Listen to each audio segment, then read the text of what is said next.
What's up, y'all? Back with another video. So today I want to give you guys a little, I guess what they call story time, and talk about my entrepreneurship journey. If this is your first time checking into my channel, um, my name is Jay Jones. I'm the hip hop entrepreneur. I've basically been working on my own for the last 4 years.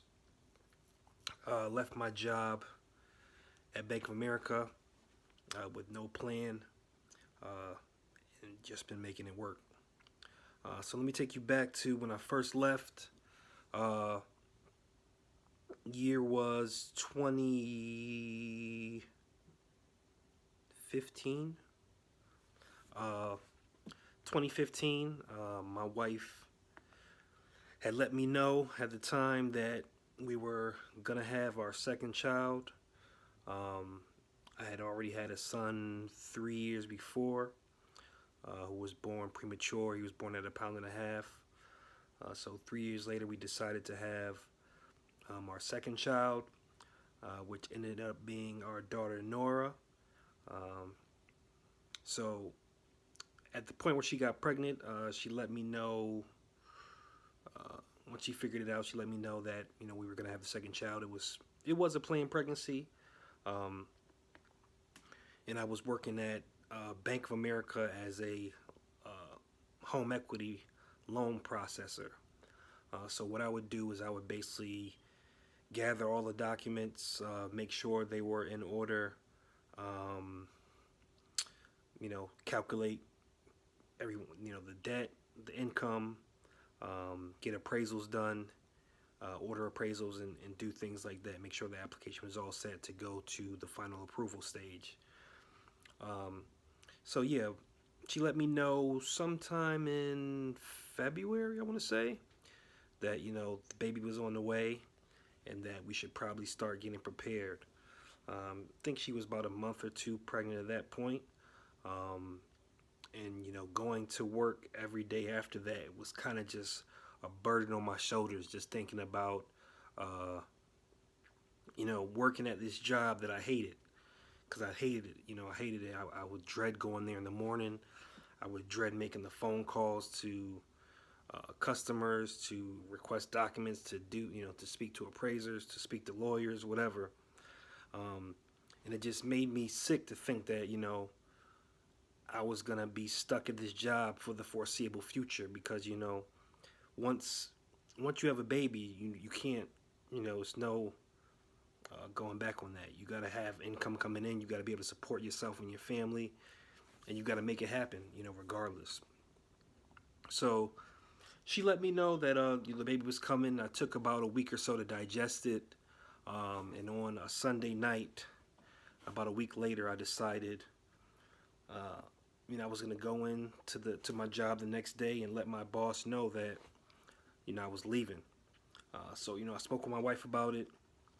She told me, I've always been doing this entrepreneur thing for forever, for as long as I can remember, since a teenager, and with varying degrees of success.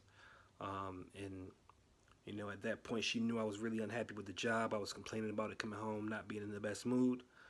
And I figured, before the baby came, this was probably my last opportunity to make something for a while. I would probably have to be, working at least for the next few years to support the baby and everything that goes along with it. Cost of diapers, clothes, everything that goes along with the baby. So, that Sunday night I spoke with her about going in the following day and leaving my job. I didn't have any specific plan, but me and her both knew that I would pretty much go crazy, trying to figure out what to do next, and that would be something I would dedicate myself to until I figured it out. So that Monday morning I went into my job. First thing I did was I sat down on my desk. I wrote an email to my manager asking to speak with her in private. 5 minutes later we had the meeting in a small conference room. I let her know I would be leaving. She gave me the the old sorry to see you leave, even though, we didn't really get along well. The regular corporate talk. Um, Went back to my desk, wrote my 2 week notice, sent it to her as an official document. Um, Rest of that day was pretty much, I knew they would probably walk me out at the end of the day, and not let me finish my 2 weeks, just because that's how, the banking industry is. Once you're leaving, I guess they want to protect themselves from people stealing information, people messing up applications and things like that. Um, and the problem was, with that job is that, you would get a lot of favoritism. Being someone who looks like me, um, you kind of get put on the back shelf. People don't want to help you out. People want to hold you down a little bit, even if you're the most talented person on your team or in your department. Um, so I knew, once I gave my 2 weeks, they would start divvying up my loans to people who they favored in the system, and they would give them the easy loan so that they would get credit for it. So what I did was, by the end of the day, I basically approved all the loans I could, even if I had an idea that they would come back missing documents, because, once somebody approves them, the next person who tries to do that, they really don't get credit because it's already been so-called approved, um, by the first person. So, I approved probably 8 to 10 loans that day, figuring that, the majority of them would come back at some point.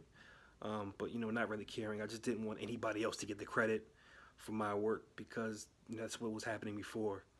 Um, so uh, exactly what I thought happened. At the end of the day, they called me into a room around 3 o'clock, 3:30, let me know that I was gonna be that was gonna be my last day. They were gonna walk me out. I would still get paid for the remaining 2 weeks, but that today was that day was my last day. So I went back to my desk, got all my things together, walked out in front of the whole company. The regular thing. People, wondering what's going on. See a couple managers walking you out. They wonder if you got fired or what have you. And I went home. So that day was really, a crazy day. I went home, didn't really know what I was gonna do. Start looking online, viewing all types of videos on, what you can do to make money online. I really had no money in my pocket. I had a few $1,000s, maybe not even a few, maybe $1,500 to $2,000 in my bank account. I had a car, which was like a 2008 Honda Accord. And what else? Yeah, it's pretty much all I had. I had my other small things, but I was pretty much broke at that point. So the next 3 months or so, I lived off of my small savings. Making a little bit of money here and there, doing small jobs. And when about that 3 to 4 month mark, I really was broke. Had no money to my name. So I decided to sell my car. I went and sold my Honda Accord to a dealership, just because it needed so much work. It wasn't something I had wanted to invest money in. I had a few private people come in and take a look at it, but they weren't interested just because it needed work. Wasn't something that you could just jump in and go. So I did that. Sold it to a dealership for about $3,500, maybe $3,700. So I lived off of that amount.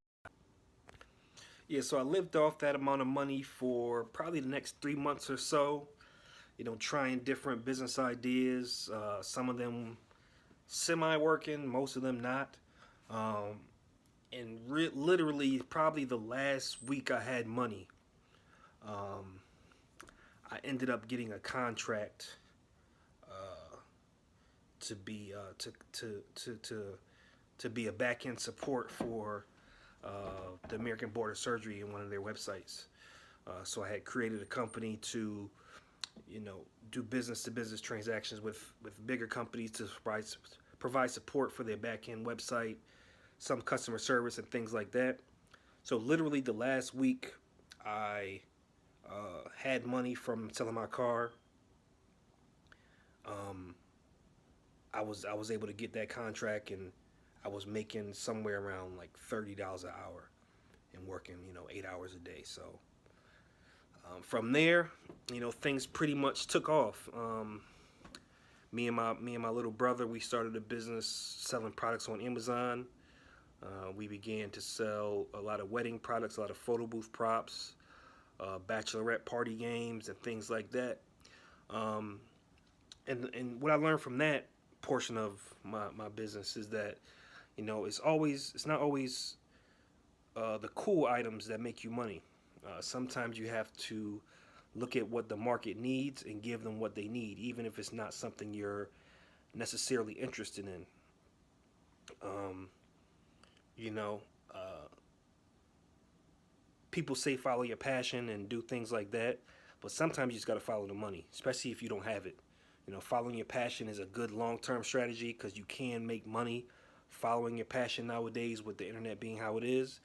But if you don't have money, you need to look at the market and see what it needs and figure that out first. Um, so yeah, we did that for a year or so until a lot of competitors came in because the products were making weren't really complex. They weren't something that couldn't be duplicated. So once a lot of our competitors started saying we were having success, they started to replicate our products, and it really ate up a lot of our market share. Um, but it taught me a lesson that even when you're back against the wall, sometimes that's the best thing because you really put in that work to get out of the hole. So yeah, that's pretty much my entrepreneur story. Um, from there, it's been about a couple years since that happened. I've done a few other projects, which I'll get into at a later time. But this video is getting kind of long, so um, you know, my lessons from that is, sometimes you gotta take that risk. Sometimes you gotta figure out what you want and just go for it, even if it doesn't make sense, even if you don't have a specific plan. Because when I left my job at Bank of America, I didn't have a plan. I didn't know what I was gonna do. And sometimes, for people like me, I need to be put in that position to really excel. If I'm too comfortable, I know things may not fall into place. I may get a little complacent. But if the pressure's on, I usually perform well. So yeah, that's what it is, man. That's my entrepreneurship journey. If you want to follow me, continue as I build my company, Social Equity, um, and reach out to and also build my real estate side of my investments. Follow the channel, hit the like button, subscribe. Let me know what y'all think. Let me know about y'all financial journey, entrepreneurship journey, and what steps you're taking to hopefully boss up and do your own thing on your own. So yeah, hit the like button, subscribe, and I'll see you on the next one. Peace.